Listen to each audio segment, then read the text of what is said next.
Live from somewhere in California, it's Monday Night Chaos. Good evening, friends, ladies and gentlemen, boys and girls, friends of the Playhouse and otherwise. Welcome to the internationally acclaimed program, Monday Night Chaos. Why do I say international? Because we're all over the place, baby. We are just popular in all different corners of the globe, Daddy, and you don't know what it's like. I do. It's kind of exhilarating, let me tell you. But good evening, folks. I'm glad to see each and every one of you, and I want to welcome you to another edition of, as I said before, the internationally acclaimed program, Monday Night Chaos. You guys are in for a halfway decent show, I hope, and we'll be taking your questions very shortly. I just want to say hello to everybody, and thank you for joining us once again here on this fabulous program, because you could be a lot of places on a Monday night, but you chose to be right here with me on Monday Night Chaos, and I thank you very, very much from the bottom of my heart. Thank you very much. Well, I see we got all the usual suspects in that comment section. The comment section, in usual fashion, taking on a life of its own long before I ever got here, and I appreciate each and every one of you for it. So thank you very much. Before we get too far along, though, I want to do the usual thing and plug what's going on in and around the world of Yellkaos. I want to remind you to click the links down below. Down below me, what used to be called the description box, which is now, for me, just the link footlocker. You go down there and you can see all the contact information, how to get a hold of me and social media wise on the Facebook, on the Twitter, the information for the Hate Bit podcast, all that sort of thing. Even if you got yourself a Nintendo Wii U and you want to check me out on the Nintendo MiiVerse, please feel free. There's all that information down below. And don't forget to keep up with me on the social media, because as I understand, right here on YouTube, the powers that be at Google apparently are trying their hardest, not that I've seen, but I understand that the subscription boxes don't work as well as they should. Also, if you're not subscribed to this channel, please go and click that button. It's up there somewhere. And, you know, there's going to be a lot of great entertainment right here on the Yellkaos program. So anyway, with that all having been said, hello and welcome. Good evening. I want to also, before we also get too far along, got something else I got to plug. I want to tell each and every one of you about Pissing in the Live Stream, number 6, coming up this Friday night. That's March the 6th, at 5 p.m. Pacific time, 8 p.m. Eastern, and I believe that's 1 a.m. Greenwich Meridian time for our viewers there in Europe. In Europe. I know you have different time zones in Europe, but everyone seems to kind of go off of GMT, so, you know, you got that going for you. But yes, welcome to each and every one of you. I got a few things on my mind, things I want to talk about today. I guess I'm repping the Scorpions today. I forgot to change my sweater, but that's all right. That's all right. Nothing wrong with the Scorpions. I want to talk about a couple of things before I get to the questions, because I saw there's a big discussion going on about Akihabara in there, and I'm going to get to that. And talk to all you fine folks. But something that I gotta get off my chest really quickly. Or I shouldn't say get off my chest, but I've had a lot of inquiries. People say, "Yo, Chaos, what do you think about WrestleMania 31?" And I said, "I'll bet you it's gonna suck." But all that aside, it's still going to happen, and it's going to happen here on the West Coast. What do I really think? A lot of people want to know what I think about Bray Wyatt, IRS's son. What do I think about Bray Wyatt going head-to-head against The Undertaker? And I honestly feel that Taker's not even going to show. And I hope he doesn't. And now I know I might draw some ire. I might draw some boos when I say that. People say, well, why wouldn't you want the Taker to be there? It's like, because this show with Sting and Triple H and Hogan's going to be there for some reason, there's going to be enough senior citizens on this program as it is. Why would we need one more? Especially a guy that was looking pretty awful 1 year ago. I don't think we're going to see it. So there's a few people who want to know my feelings about that. And we can talk more about that throughout the hour if you're so inclined. But that was something that quite a few people tried to get me to talk about. And I don't think the Taker's going to show. And I really hope he doesn't. I hope they think of something else, because it's looking pretty piss poor. And I also have this feeling. I have this genuine notion that a lot of people, and I've heard this from lots of people, because I do travel around the wrestling circles and I go to see the independent wrestling shows as best I can. When I say independent, I mean, beneath that of, beneath the financing of AAA or Lucha Underground, or, those, the more upstart companies, the local outlaw promotions, if you will. And I talk to the people.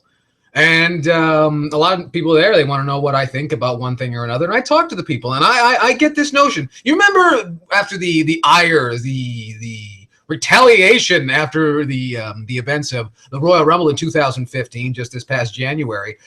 There was a very popular, I don't know what you call it, a hashtag, I guess. I guess that's how you describe it, but it's what we're talking about, usually on Twitter, and it was canceled WWE Network. And of course, that's like most things on the internet, and why everyone's so fascinated with the internet, I don't know, because it changes its mind in a matter of seconds. But for almost an entire evening, I think the #1 trending thing, because it goes to show those people have no fucking time on their hands. Mind you, these are the people that pay money to attend shows in arenas merely to boo. They will spend hundreds of dollars to intentionally watch something they hate. Just like all these hipster homos that listen to Phil Collins because they hate Phil Collins. That kind of dumb shit. These are the kind of people that are what's, causing Twitter to flare up every so often. But they said, hashtag cancel WWE Network.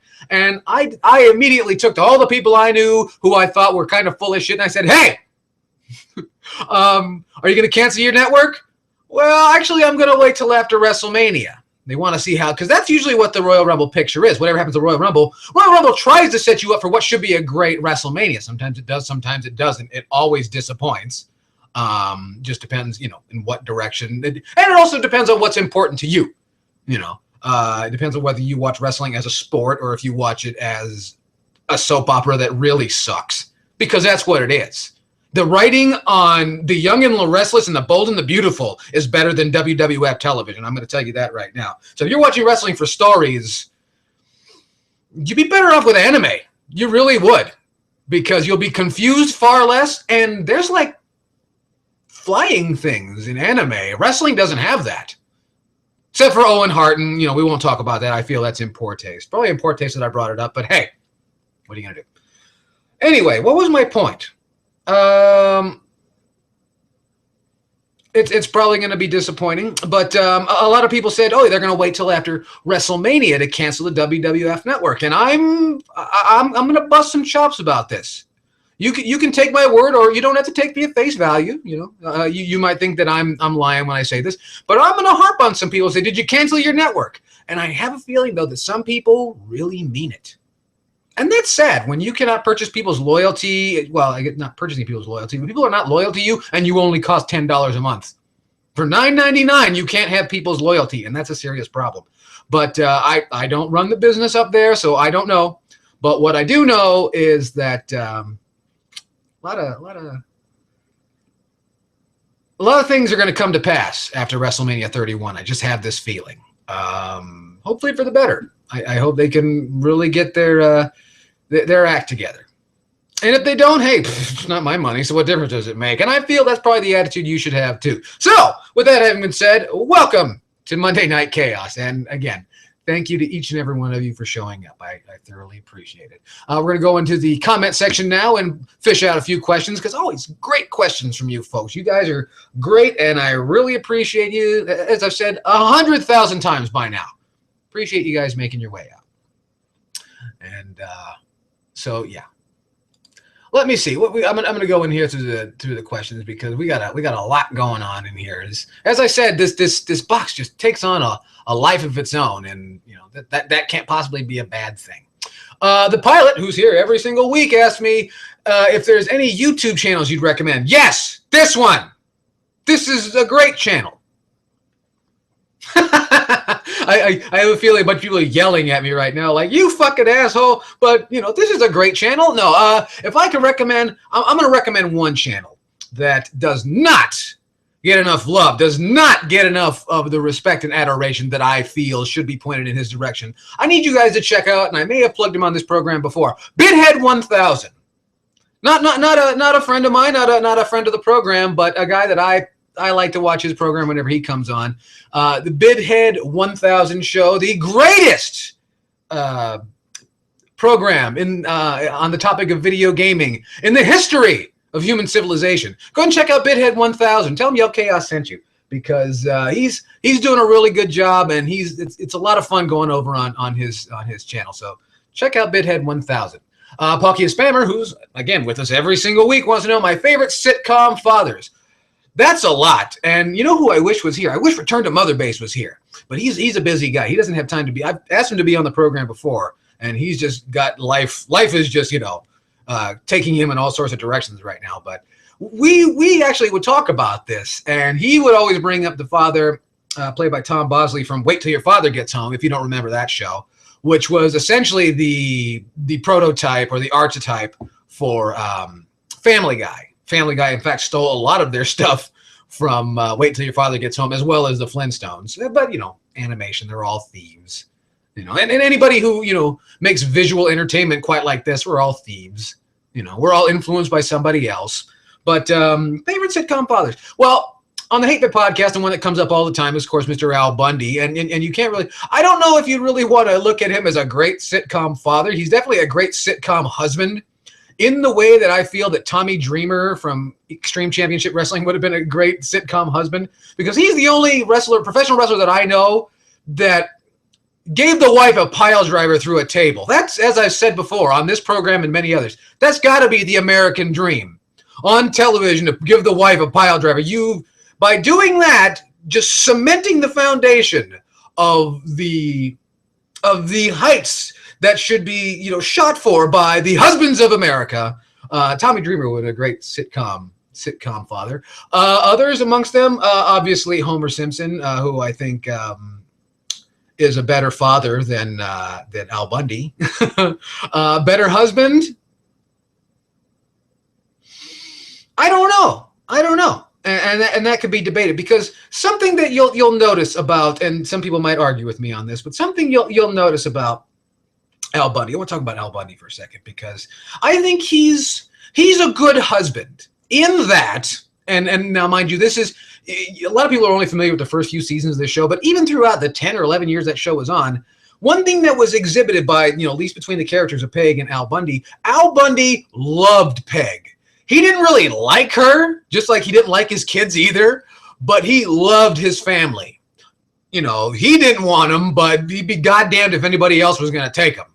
So I find that interesting. Others that stick out to me, I know it's probably very unpopular to cite Bill Cosby for anything these days, which I don't understand. How you fuckers will believe everything that the internet has to say really astonishes me. Everyone hates on Bill Cosby, this old man, because some broad is just now coming to accuse him after 30 or 40 goddamn years. That's amazing to me. But I'm not going to call Bill Cosby's character, Cliff Huxtable, on The Cosby Show a great sitcom father. But I think that the seeds were there. And while The Cosby Show, not my favorite show. Another one, Carl Winslow. Carl Winslow from Family Matters. Great sitcom father. I know that's a little, cheeky and so on, but I enjoy that show very much. I won't spoil how that show goes if you haven't seen it, but check that show out if you haven't seen it. Let me see here. I think that's all. Well, I'm sure there's others, but if I think of some more, I'll bring them up throughout the program. Let me see here. The pilot wants to know what I think about Rey Mysterio's contract dispute. I don't know a lot about the dispute. I know he's been trying to break away from that company for a long time.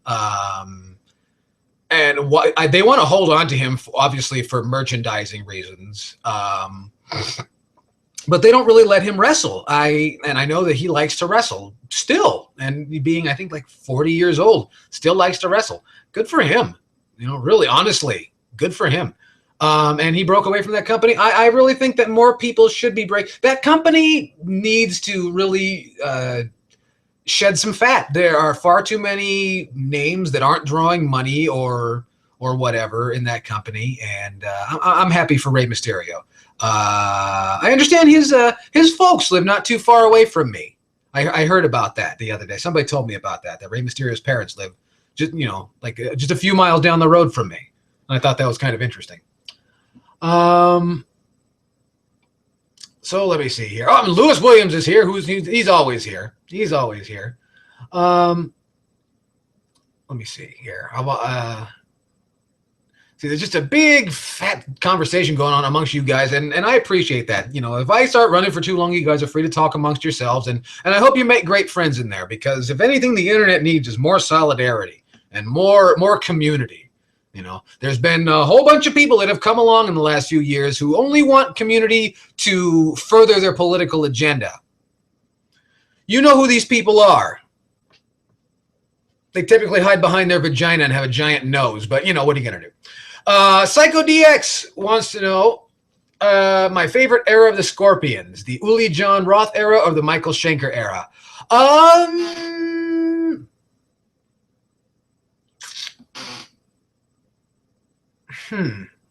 I can't say that I'm terribly familiar with either. When was Michael Schenker in the? I'm not familiar with that always confuses me because the Scorpions have been around for like 50 goddamn years. That's hard to that's hard to break down. I will say this. I enjoy both Uli Roth and Michael Schenker. I prefer Uli Roth as a solo artist, whereas Michael Schenker did great work in UFO. And MSG.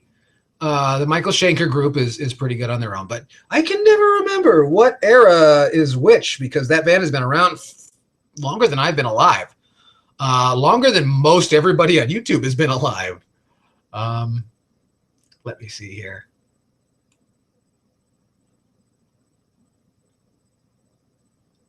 Let me see here.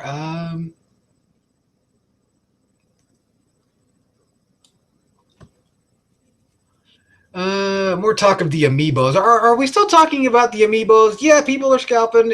I cannot believe it myself. It is quite the big business. Amiibos, quite the big business, and you know, cool, good for them. I'm going to tell you this right now. A lot of people want to know what I think about the Amiibos. I think the same thing that I thought when I first heard they were going to come around. It's kind of like I like to see them in the store. Like, oh, look at that. There's Kirby and there's whoever and there's Link and all that stuff. And it's like, all right, well, I got to go get bread now. I more like to look at them in the stores. As I've talked about before, I just am not that into collecting the Amiibo. And for those people that are, God love you, because you guys have a lot of patience and so on. Raftake, I'm mispronouncing that, I'm sure, says, what are my thoughts on the UFC and its fans? I don't think it really has fans. I think it has a bunch of casual fair weather fans, just like the National Football League. I don't think people are really all that interested. There seems to be two types of people who buy those bullshit pay-per-views. People who want to prove that they're a heterosexual, which you can do that for free every Sunday watching football. And which I don't understand how that works. And people who want to work for Dana White in the Ultimate Fighting Championship. UFC is a bunch of fake pro wrestling bullshit. There you go. Let me see here.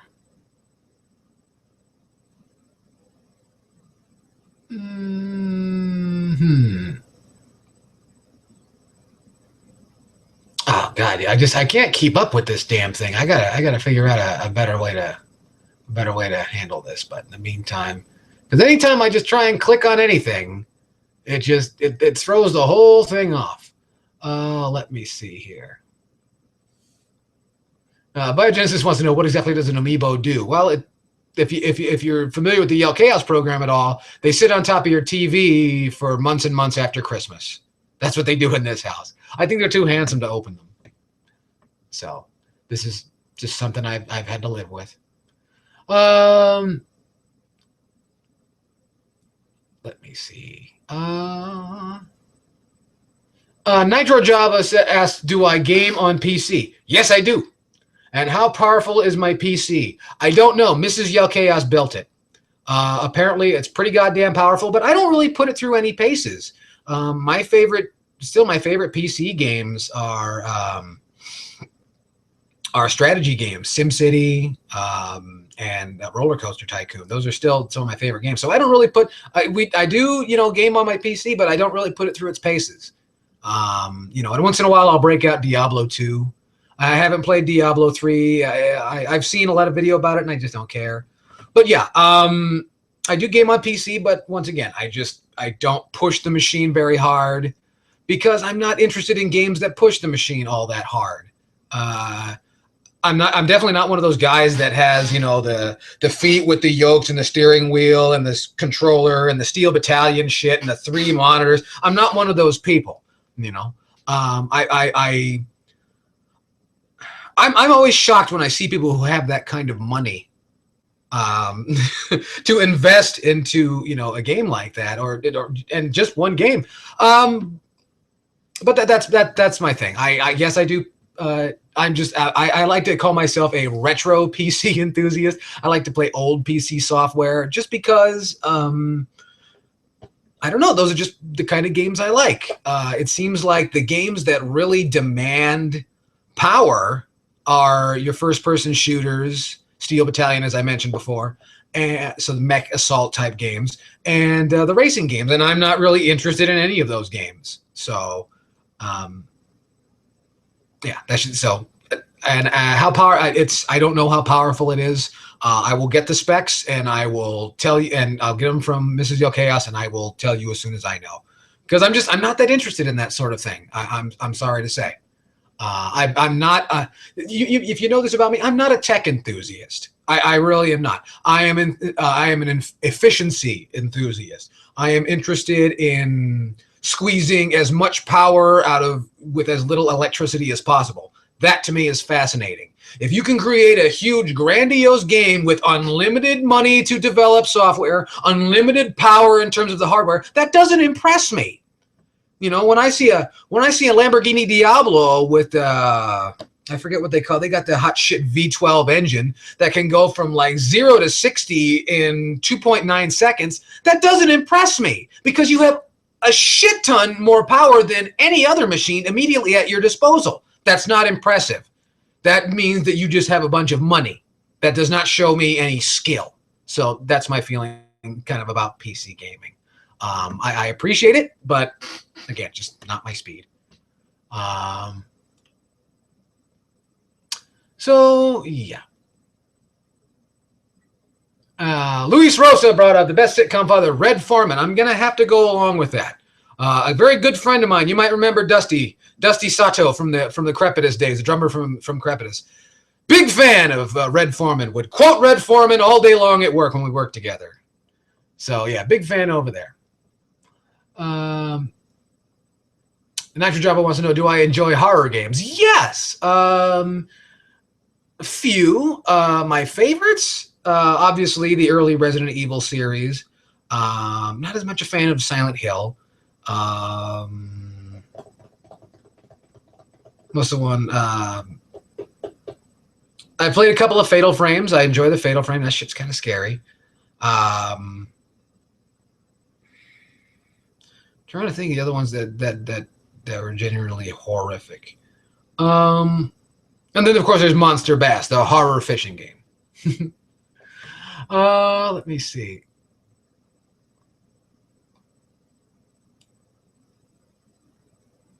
What about that guy from Those Was the Days? You mean All in the Family, Archie Bunker? I think Archie Bunker was an example of what not to do as a sitcom father.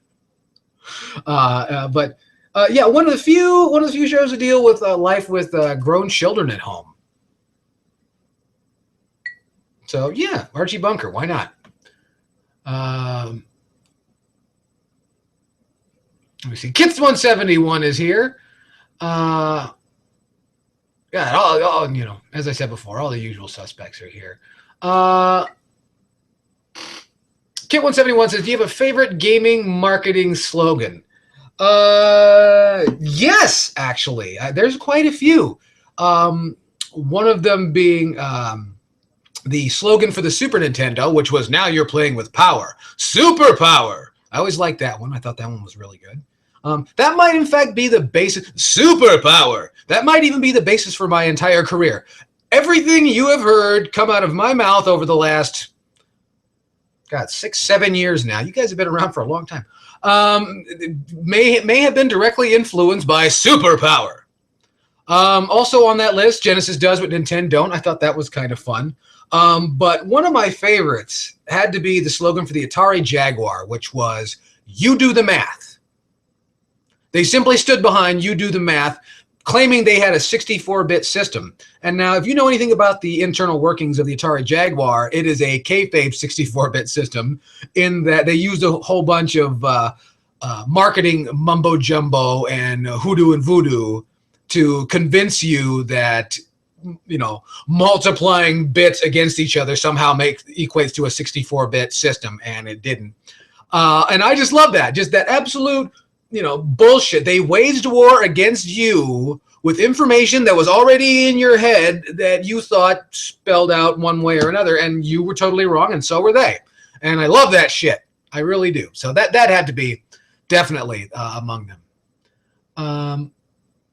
Well, Sofu says, "Greetings from Sweden." Well, greetings, Sweden. All right. They speak good English in Sweden, so that way they don't have to be like, you know, teleprompt underneath me or anything like that. Why is there 2 Dreamcasts to the side of me? Why not? You know that if you had 2 Dreamcasts, you'd show them off all the time. I actually have 5 Dreamcasts, and there's just 2 because actually those are being rebuilt right now. That's why they're out. If you must know, if it's that important to you. Mr. Joe Buchanan says he just finished up Kirby. Do you mean Kirby and the Rainbow Curse? And he says it wasn't very long. I wouldn't imagine it would be. I know it's sort of a value title, much like Captain Toad Treasure Tracker, which I have not finished yet, is not terribly long. Yeah, I believe it's one of those value titles or whatever, and I think that's to be expected. Did you enjoy it? I hope you enjoyed it.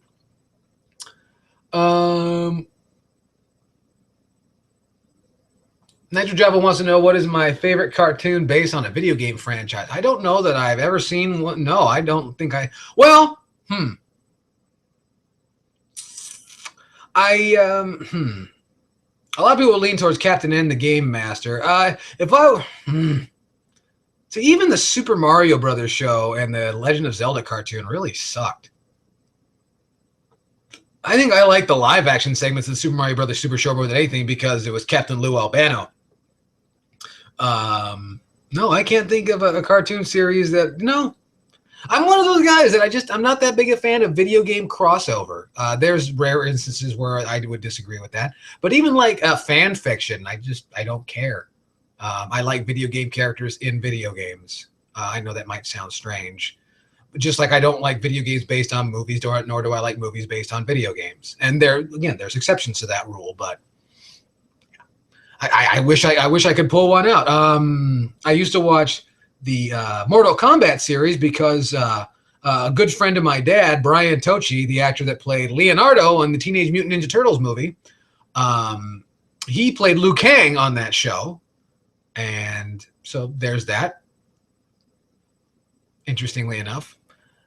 So, yeah, that's why I was familiar with that show, but I didn't think that was a very good show either. I always tell Brian when I see him that I was more a fan of his work as Master Hama on Johnny Bravo. Let me see here. Mosofu wants to know, where is Silent Rob? I don't know. There's been a search party out for the better part of 2 years. Don't know where he went. A lot of people seem to think that I'm holding him in my basement. Well, I have to give you an honest truth. I live in California, and we don't have basements here. I don't know where Silent Rob is. I swear I am not holding him against his will. I'm not holding him, period. I would love to see Silent Rob return to YouTube and to the 8-Bit Podcast, but I think I've expressed this on this show a number of times before that sometimes life gets in the way. I wish I had a more, exciting answer for you, but I don't.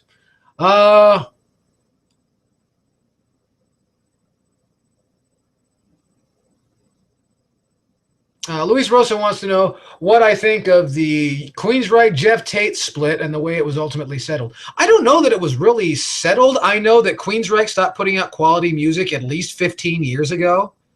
So I really don't give a shit.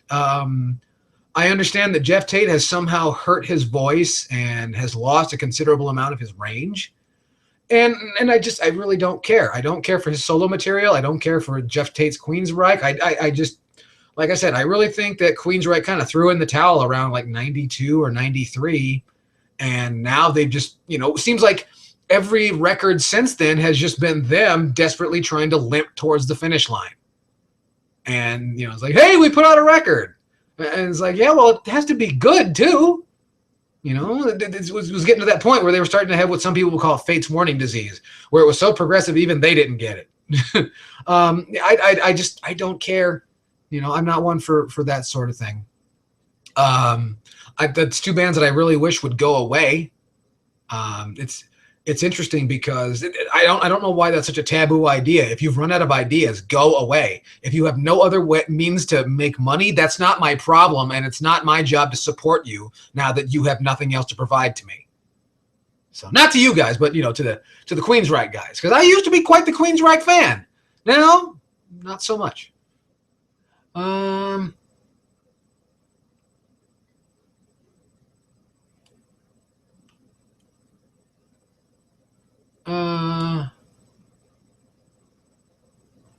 Avances wants to know how much the port strike is having. The port is not that far from here, and yes, it is having an effect on goods coming into the country. I don't want to get on my soapbox about the ILUW and or the ILWU. I don't want to get on that. I have friends who work in that union. Fuck that union, but. It seems like this happens in California every couple of years. You guys don't notice it because it seems like by the time it gets to be a real issue, it's resolved shortly thereafter. But yeah, I'm not thrilled with what goes on down there. And while they might be holding out for what they think is moral turpitude, it really is just a big pain in the ass. Just like shut up and do your fucking job. And I'm sure there's more to it than that. But you've got to come up with a better way of dealing with these things without it making it look like you guys are fucking terrorists, because that's what these port strike. I really shouldn't talk because I'm not a labor specialist. I just know that I get fucking tired of it, and I also get really sick and tired of people who make truthfully, longshoremen make in excess of $70,000 to $80,000 a year, and that's young guys that have been in the industry make close to $100,000 a year. I've had some members of the family that were longshoremen, and for not doing a whole lot, they make a whole lot of fucking money, and they get to hold this country ransom whenever they don't get their way. And I'm not really thrilled about that. But yes, I know it is having an effect on video games, consumer electronics, things like that. So, that happens. And it's also fucking douchebag, scalpers on the internet. That's just the way things are. Let me see here.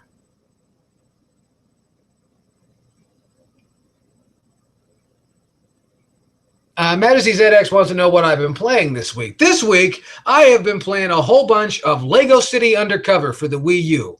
I bought that game. Mrs. Yellkaos actually bought it for me some time ago, and I just never got around to it. And I only opened it recently because I had to redeem the Club Nintendo points that were in it. And that game's a lot of fun. There's some pretty funny dialogue. If you're not familiar, it's essentially Grand Theft Auto but with Legos. I've never been a fan of the Lego platform, the games that have spun from Lego. I've never cared for them. However, this game is quite interesting, and since it's a different sort of license, it's the license of the Lego toys as opposed to Lego something else. Instead of Lego being the intermediary, it's just Legos, and I think it's kind of cool. But it's a fun game. It's a lot of fun. So that's what I've been working on. That one and Gunman Clive 2 on my Nintendo 3DS. Fantastic title in the Nintendo eShop. And if you're not familiar, it's done by what's his name? Horsberg. I can't remember his name off the top of my head. But check that out when you get a chance. If you have a Nintendo 3DS, go to the eShop and check out Gunman Clive. It's a real cheap title, and it's a lot of fun. Very much inspired, as I've told people before, people ask me to describe it. It's essentially Mega Man in the Old West. It's got a very unique art style, and it's got some flying sections. I don't want to give too much of it away, but there are some flying sections very reminiscent of Star Fox. So I urge you, well, yes, why not? I urge you to check out Gunman and Clive 2. A lot of fun over there on your Nintendo 3DS. Let me see.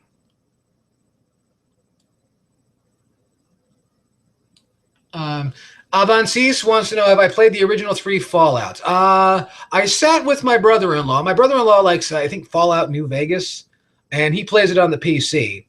And I've sat there and watched him play, and, you know, they're just not my speed, just like a lot of the other games where you just run around and follow somebody shooting at things.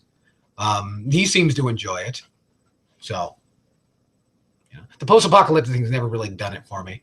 What do I think of the Wing Commander series? I think I've played the Wing Commander series like once, and I don't remember much. I think Mark Hamill's involved in those, if I'm not mistaken. I don't remember a lot about them. I'll have to. I definitely have a couple of them on the PlayStation, so I may have to go through those, and then I'll get back to you on that. Let me see here. Biogenesis wants to know, have I played the original BioShock? Yes, and again, it's another first-person shooting type game. I don't care for it.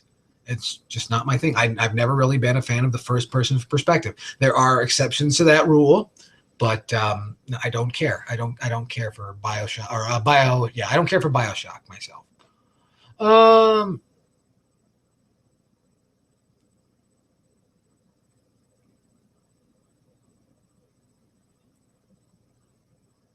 Let me see. This Avancis is talking about the Wii U outputting less electricity. I think you mean it absorbs less electricity, and you are correct. It is a far more low-power system than the Wii, which is quite impressive. I was actually impressed. I recently took, I had a separate Wii. It was so long before I did the transfer to the Wii U, and there's a little Pikmin movie that goes along with that, which is a lot of fun if you haven't done it on your Wii U yet. And the Wii, you know, it's the Wii U runs a lot of the Wii features so much faster. It's fantastic. The load times are just so much faster. It's fantastic. Let me see. A lot of people talking about One Piece. I've seen it. I'm not thrilled about it, but I've seen it. Let me see.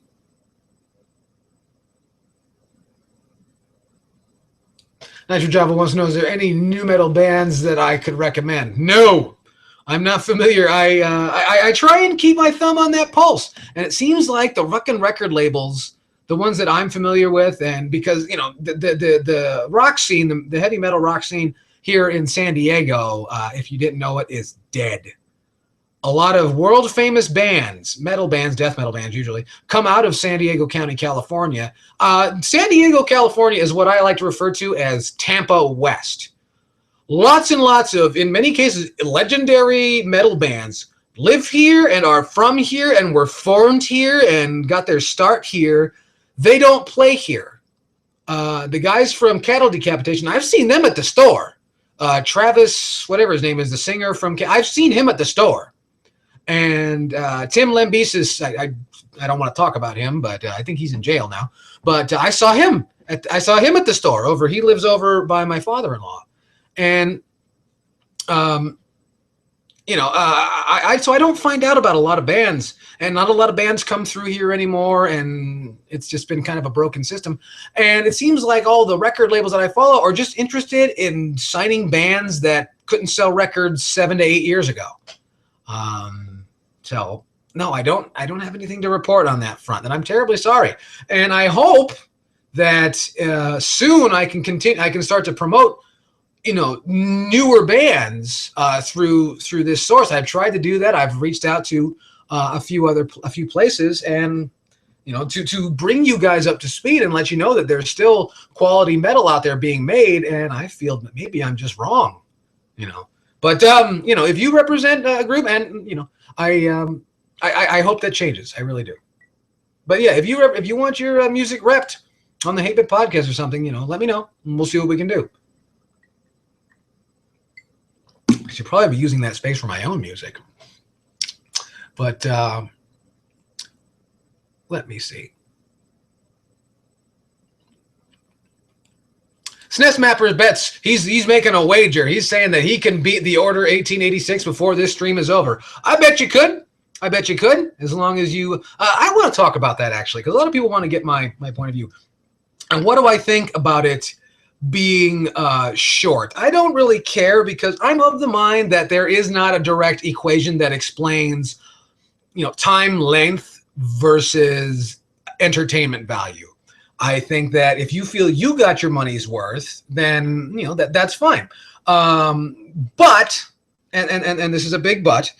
I think the issue is this a sort of game that you're interested in paying $60 for, plus what needs to be paid for downloadable content? And I've seen some of the videos about the game, and I'm not really so much concerned about how long it is, because I can appreciate, because I'm in my 30s now, I can appreciate a game I can knock out in a week. An hour or so a night, and I can knock it out in a week, and that's an experience. Pretty cool.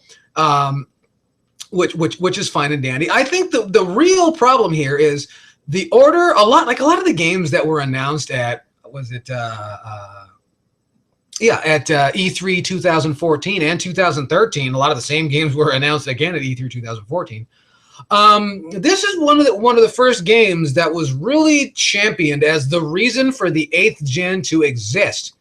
And I've seen that there's just these shortcuts being taken, and almost seems as though I don't want to call it rushed, but it seems like it was all for naught. The whole fucking thing is falling apart.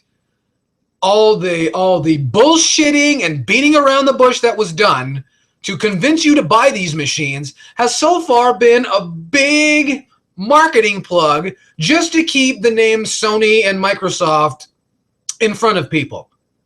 And I think that's a very unhealthy place to be. So that's my problem, and what I feel is the failing of the Order 1886. Is this was supposed to be the game that was going to give you a reason to buy your PlayStation 4 or whatever, and it just seems like it fell short of the mark. I don't know if that's because expectations were too high. I know the hype was way too damn high, and shame on you people for buying into the hype. Don't believe the hype. Those people are paid $60,000, $70,000, $80,000 a year to get you to believe shit that's just plain not true. So I don't think it's really an issue of the length. I think it really has more to do with just it overall being a disappointment, when, again, this was going to be what was going to signal the coming and the staying of the 8th gen of console gaming. And it's kind of a shame. It really is. Really a shame. Unlimited power, and that's what they can do with it. But we know SNES Mapper, I guess that's what he's working on, because we know he's not working on Mario Party Island Tour. We know that. Let me see here.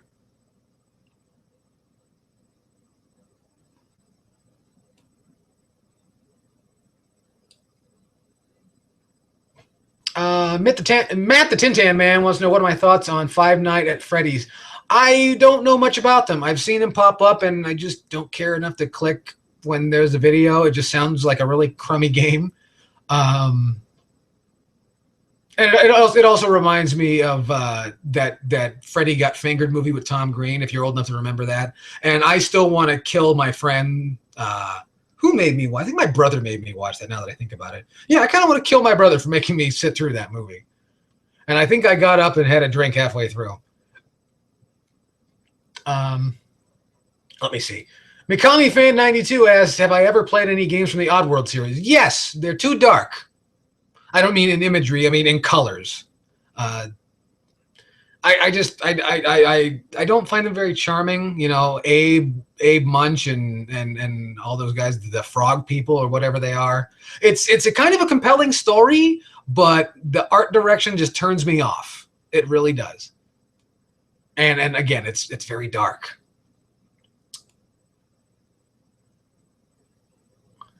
Let me see here.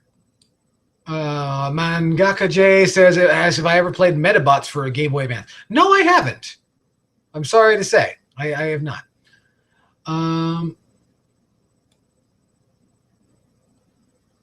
Jam Master C asks, do I think Anthrax is the best out of the big four? Okay. First and foremost, I'm very uncomfortable with people still, years after that piece of shit tour, calling those bands the Big Four. They're not the Big Four of anything. All right? Metallica is a big band. And then Megadeth, Slayer, and Anthrax are a bunch of cult bands. I don't want to, like shit on those bands. I don't think, no, Anthrax, what do we want to base this on? Anthrax is probably the least jaded and the most fun of those four bands.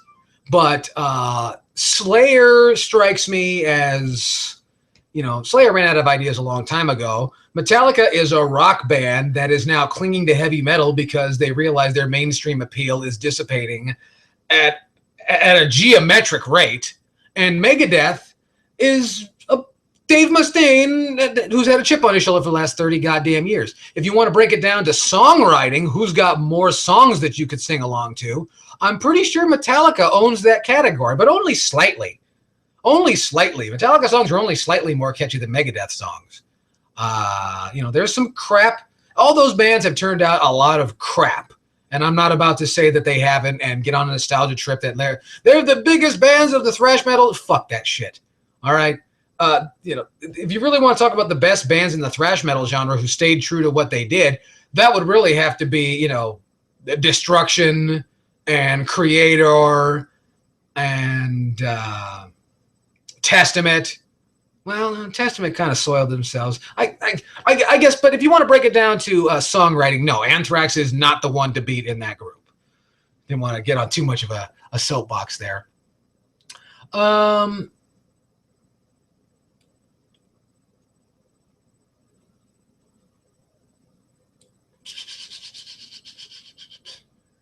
Why do people hate Five Nights at Freddy's? I don't know. You just asked me about it. Now we're people hate it. I didn't know that. Whatever. Probably because it's been around. Lewis Williams wants to know my thoughts on the Dimebag grave scandal. I know that a lot of people think that I would probably get up in arms about something like this. A dead guy's, if I'm not mistaken, it was his headstone. I didn't read a whole lot about it. I know that a lot of people on YouTube have talked about this, and I'm of the mind that the concept of a graveyard is fucking stupid in the first place. We take all the dead people and put them in one part of the city, and then we look at them every so often and we give them flowers that ultimately get a lawnmower run over them. And then they, a lot of times they probably take it out of the grave and put it back in the shop to sell you again. No, I don't care. I don't take death all that seriously in the same way I don't take life all that seriously. Dimebag Darrell, I assure you, doesn't give a shit. That man has been dead for a long time and doesn't give a flying fuck what any of you think, whether you love him, whether you hate him. I don't think he cares.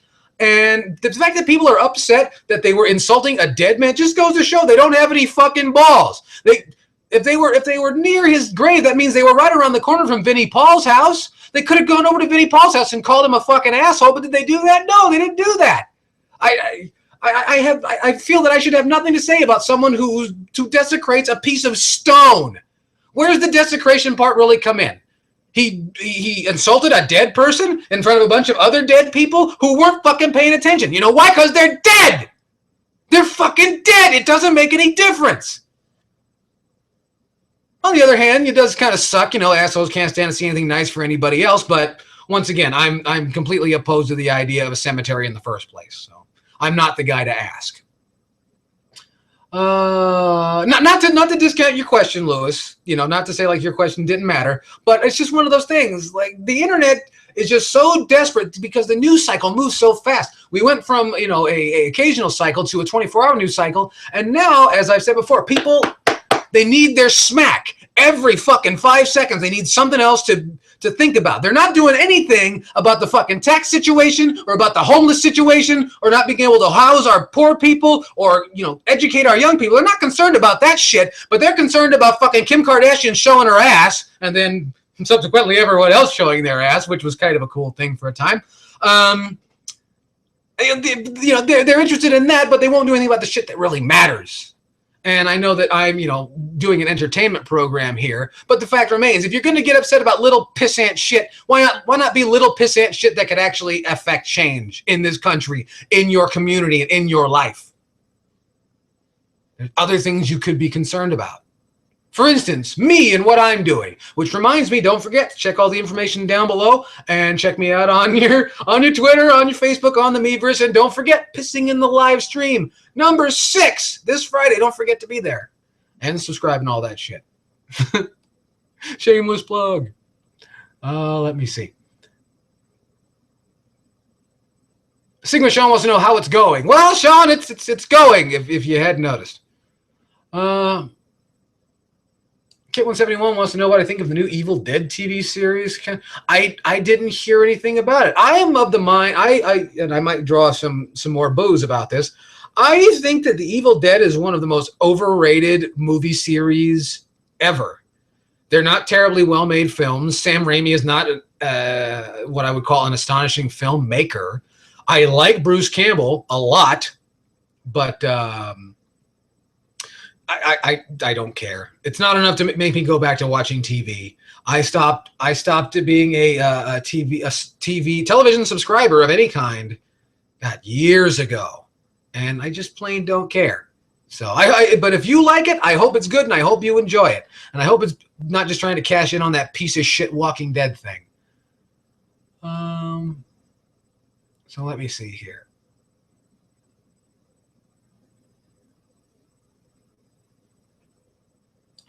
Let me see.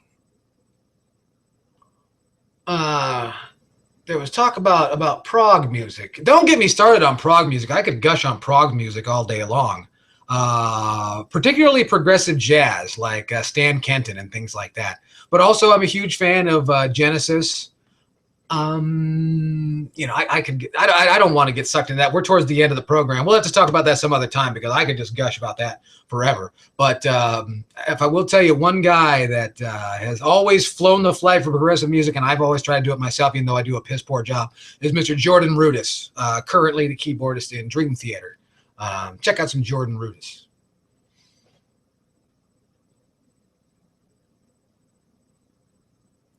So let me see here. Lupacillo wants to know if there's any special beers for St. Patrick's Day. No. Most people just take Coors Light and Diet Green. And if that's not good enough for you, you drink Guinness. And then after you drink a bunch of Guinness, drink some Coors Light. You won't even be able to taste it after a while. Let me see.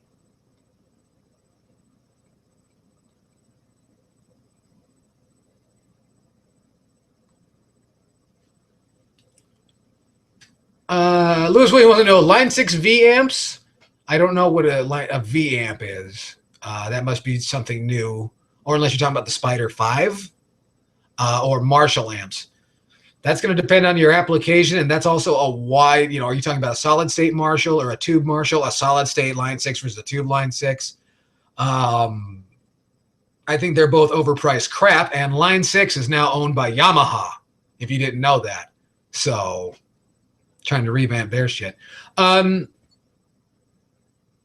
Yeah. And then there's some support for Hughes and Kettner in there, which is some pretty boutique stuff. Some of the more popular the boutique amplifiers, anyway. Thoughts on Arkham Knight being rated M? I don't give a shit about the game ratings, and neither should you. They don't mean anything. You look at a lot of old horror movies and a lot of old suspense movies. There's a lot of bad language and a lot of freaking violence, and those are rated G. Why? Because they're old and no one cared. The rating system is run by people who don't care. They show up and do a job and work for a lobbying arm of the software industry. That's all. They don't really care. And neither should you. If you want it, go out and buy it. And they don't check IDs unless you know some place where they check IDs for the ratings of games. In my experience, they don't. I've only had my ID checked like a handful of times, and that was to buy charcoal lighter once. And I got carded to buy spray paint. Never been carded for a game or anything like that. And if they do, it's fucking ridiculous. Kids can't buy a toy. It's ridiculous. Stupid PMRC bullshit left over from the late 1980s. I can't believe they're still afflicting young kids like you guys with this stupid shit. Basically because they're trying to control words. And when you control words, you control thought. And when you control thought, you control the vote. Always remember that.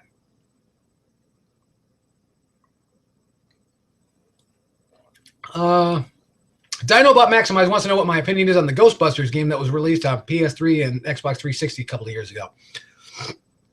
I've never played it on that platform. I thought it was great on the Nintendo Wii, and that's how I played it, and that's how I recommend anyone else plays it. It's so much cooler using the using your Wii remote as a Proton wand. It's super cool, and you got to try it out. I like the game a lot. It's a lot of fun. People said it was, you know, the script that was going to be Ghostbusters 3. God, I hope not, because the script is not terribly strong. It's really cute and it's really fun, but the plot is just not all that fascinating. But it's a lot of fun. And played around. I played it just around this last Monster Mash, and I didn't cover it at all. I don't know why, but no, it's a good game. It's a good game, and I enjoy it.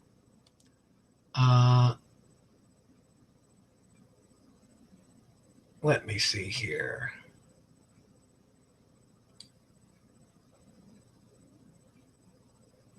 Have I seen the show of respect the gaming and Star Trek fans did on Star Trek Online for Leonard Nimoy's passing? I did not hear about that. I did not hear about that. But, you know, cool. I know a lot of people were saddened to hear that Leonard Nimoy dies. Like, he was 83 years old. If he went peacefully, he won. You know, you can't live forever. And I know a lot of people don't want to live forever. Let me see. And what do I think about the Westboro Baptist Church wanting to picket his funeral? Good luck to them. I understand that everywhere they go, they get rocks thrown at them. And in fact, if you see members of the Westboro Baptist Church, throw rocks at them. Throw Mountain Dew at them. Do that. Throw Mountain Dew because that shit is, I'm almost certain, it's toxic. And fuck those people. Yeah, I hope they got the balls to show up, and I hope they know that they have a tendency of when they announce when they're going to picket a funeral, there are social media groups specifically designed to showing up wherever they are, specifically dedicated to showing up wherever they show up, to boo them, give them the bird, throw rocks, and paint at them. And I recommend they do so, because if they're exercising their right of free speech, you should exercise your right of a fastball consisting of a water balloon full of paint. Make it lead paint. That way their children are deformed and they get to live with that for the rest of their lives. That was sad. That was fucked up. That was mean. Oh, well, what are you going to do? So let me see.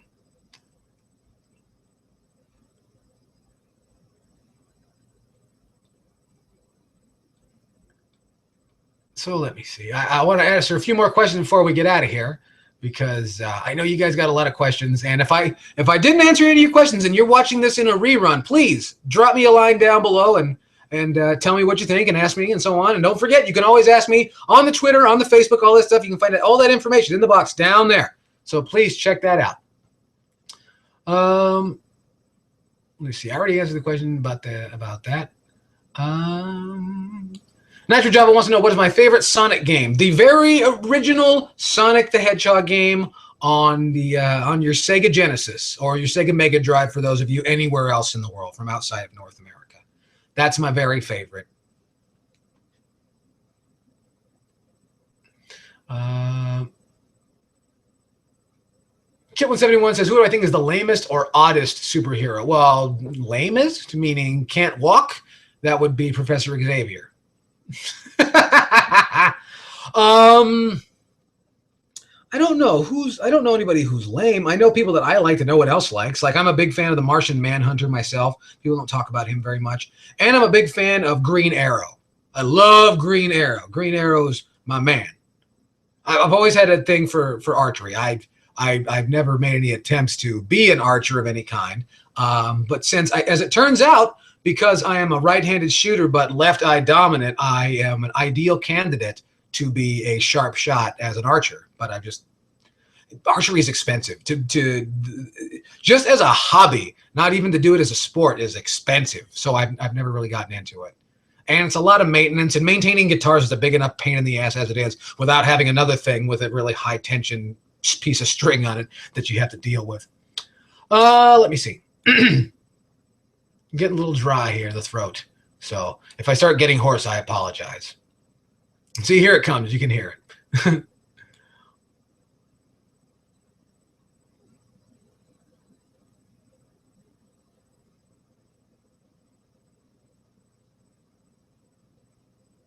Let me see.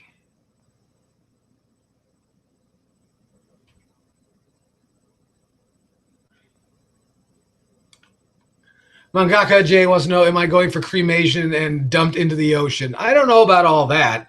I told Mrs. Yellkaos, before we were married, I said to her, I said, I'm being cremated. And she was okay with that. She was okay with that. Yeah. For some reason in my family, cremation just seems to make the most sense. I remember when my my paternal grandmother, my father's mother, died some years ago. I remember that she bought the funeral plots for herself and my great-grandparents back in the 90s. And my dad was telling me a story about what her funeral cost, to find out that she bought the funeral plot in, I think it's like All Souls something or other, a mortuary up in, or a cemetery up in Montebello, California. Or was it Montebello or Monterey Park? I think it was Montebello, in Montebello, California. And when she bought the plots for $1,500 a piece, and then I find out that the plot right next to hers, identical to hers, that day, the day of that funeral, was going for $16,000, and I almost shit in my pants. I said, $16,000 for a fucking hole in the ground? As it turns out, yeah, death is apparently big business, and I find that disgusting and appalling, which is why I'm going to be cremated. That's probably disgusting and appalling too, but what are you going to do? J-Master C wants to know, was there ever a point where you were making a living playing music? No one makes a living playing music that I'm aware of. No, that's not true. For my brief touring days when I was a young man, when I was like 18, 19 years old, for that brief spell, when I did that, I broke even. I made the same amount of money that I would have if I had stayed home. And at first that seemed okay, and then I realized, like, wait a minute, I'm sleeping on strangers' floors and in the back of a van, and I'm not making any extra money, and it's just not working out. So no, I can't say that I've ever made a living playing music. I don't plan to ever make a living playing music, because once it becomes a job, then the whole reason you did music was to get away from having a job. So I don't want it to become a job. But I hope that one day I can play music live for you folks somewhere. A lot of people keep telling me that they want me to play MagFest, which I would love to be invited to MagFest, but that seems like a lot of trouble to go all the way to the other side of the country to play. But maybe one day I'll get invited, and then you guys can come out, and we'll have a great time, and we'll play Megadeth songs or something. Let me see. Let me see here.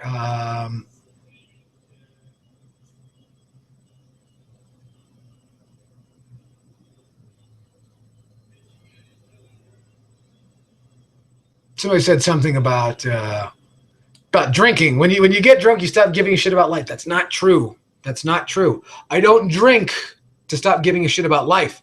I drink to stop giving a shit about bullshit. That I recommend. Anything that can get more bullshit out of your life and getting you into something that makes you happy cannot possibly be a bad thing.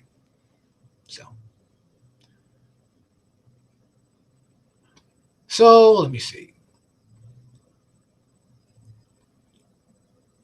I'm just trying to see what thoughts on the E3 Fallout 4 announcement. I don't know anything about that. I don't know anything about that. Lewis Williams says that if I come to England, I should play in his living room, and he'll pay me in British food. That's exactly why I'm not coming to your house, Lewis. You'll make me eat British food. No, I'm gonna have eggs and baked beans or something. Goodness gracious! But but what are you gonna do? But yeah. Oh shit! Well, folks, that's the end of our program. I didn't realize we ran overtime. Thank you very much for coming out. I didn't even finish my drink. I hope you guys had a great time, and I want to thank you for joining me once again this week on Monday Night Chaos. I hope you guys have a great week. I'll remind you that you guys are great. My name is Yellkaos. Also, check me out. There's all the information you need down below. Also, Pissing in the Live Stream number 6 on the Hate Bit Podcast channel this Friday. Be there or be square. You guys are great, and I want to remind you to take care of yourselves and take care of each other, and I'll see you next time right here on Monday Night Chaos. And don't forget, Pissing in the Live Stream this Friday. I hope to see you there. Bye, everybody. Take care of yourselves.